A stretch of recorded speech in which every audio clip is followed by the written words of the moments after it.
Good morning guys!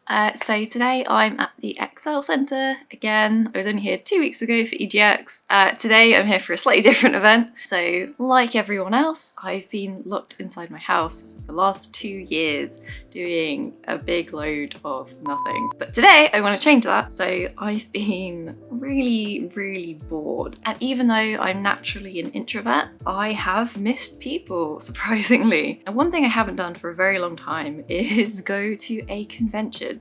So years and years ago, you know, when I was at university and even before that, I did used to go to like Comic Con or MCM quite regularly. And then I guess, you know, I got old, life got in the way, and I kind of just like stopped going. So for those of you who don't know about MCM, it's basically, I guess, like the big kind of London comic convention. There's a lot of kind of emphasis on anime and games as well. To be perfectly honest, I haven't been to any of the smaller conventions in London, so I don't really have much to compare it to, and I've never been to one internationally. I would love to, but you know, that just hasn't happened yet. I'm a little bit nervous because I haven't really been to an event with like loads and loads of people for a very long time. Also because it was kind of my first one in ages and I haven't really been able to travel abroad. I kind of wanted to make more of a weekend out of it. So I'm going to be going Friday, today, Saturday and Sunday. So it's going to be like a 3-day event for me. I also haven't cosplayed for years, but because this was kind of like my first event for a long time, I kind of wanted to make an effort. Having said that, I can't sew and I'm not very good at, you know, putting costumes together. So I did kind of cheat a bit and I did buy a costume. I got it commissioned, so I kind of like went all out for this one. Whenever I've bought cosplays in the past, I've either kind of made it myself and it's been very sort of basic and just janky, or I've bought them off of Amazon or like even eBay, and then normally kind of like the quite cheap ones you get from China for like 15 or 30 quid or something. Yeah, this one was obviously a little bit more expensive, but my costume arrived the day before I had to leave for Comic Con. So it was kind of a bit fine and I was like very nervous that it wouldn't arrive, but it has.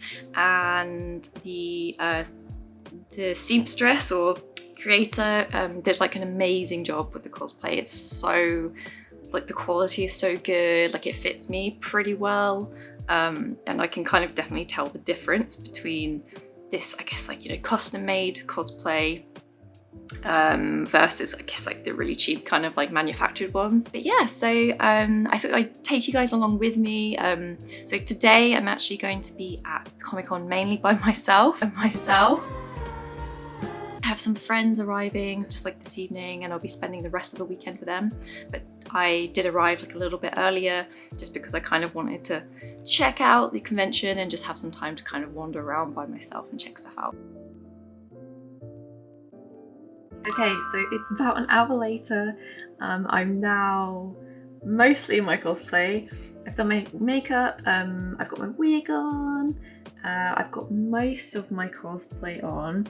I still do need to add some armour, which I'm saving till last just because when I wear that armour I can't move my arms properly.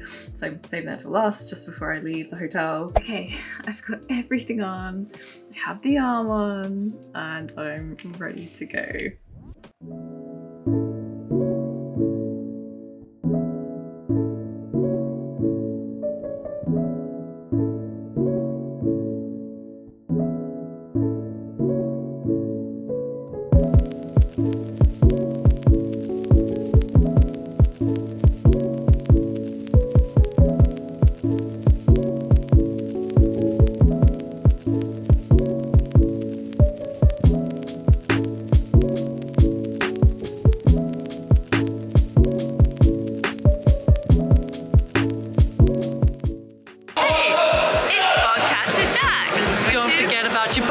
Catch all the bugs!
Okay, I'm back. I've just got back to my hotel, which is only like 10 minutes walk away, but it feels a lot longer when you're in cosplay. It suddenly became very aware of how I looked in my costume when I was walking back. Overall, really good first day. I'm really tired. I kind of forgot like how tiring these events can be, although I've had so much fun today. It made me very happy just to kind of be around lots of people again. I'm gonna take off my wig because I've got 2 wig caps and a wig on, and I could kind of feel the oxygen just cutting off to my brain as I was walking around the convention. So I'm gonna take that off and just get comfortable. My costume has also held up pretty well throughout the day, so I'm really glad about that. Nothing is broken, touch wood, although it's only day 1. But yeah, I kind of want to go to the pub. I know that apparently there's like a pub called the Fox nearby, and lots of people like go there for drinks and stuff in the evening, but I'll be saving that till tomorrow because I've still got 2 full days ahead of me in the convention, and I don't want to be totally hungover tomorrow, so I think I'm going to save the drinking for tomorrow night. I did make a purchase today. I went to one of the artist stores and I found this really cute bunting. So they had a Totoro bunting, but then what was even more amazing is they had Digimon bunting, which is pretty awesome because I've always loved Digimon. I feel like it doesn't get as much love as it maybe deserves. And yeah, it was really cool just to kind of see some like Digimon merch because I know that's quite rare. I love Pokemon as well, but obviously Pokemon's everywhere and you don't really get that much Digimon stuff. So the name of the creator or artist as well was Roxy Shanks. Yeah, I'll be checking out her Etsy store as well. So I bought a couple of prints. One of them was this basically Lord of the Rings print. So I thought this was just a really good, cute quote. So the quote is, "There is some good in this world and it's worth fighting for." And I'm a big Lord of the Rings fan, and I just thought this was like a really lovely, positive quote. Been having a bit of a hard time with my mental health recently. So yeah, I just thought, oh, this is like a really sweet poster, which I would really like to maybe get framed. So that's one of them. The artist is, looks like it's called Kitsune Art. So yeah, they had some really awesome stuff. So that's one thing I got. Really happy with that. And then next one is this kind of poster, Druids Pack poster. I really love this style. This artist had basically lots of kind of like D&D classes, and then these kind of posters where it's just kind of like all of the different sort of like objects that's associated with the different classes from D&D.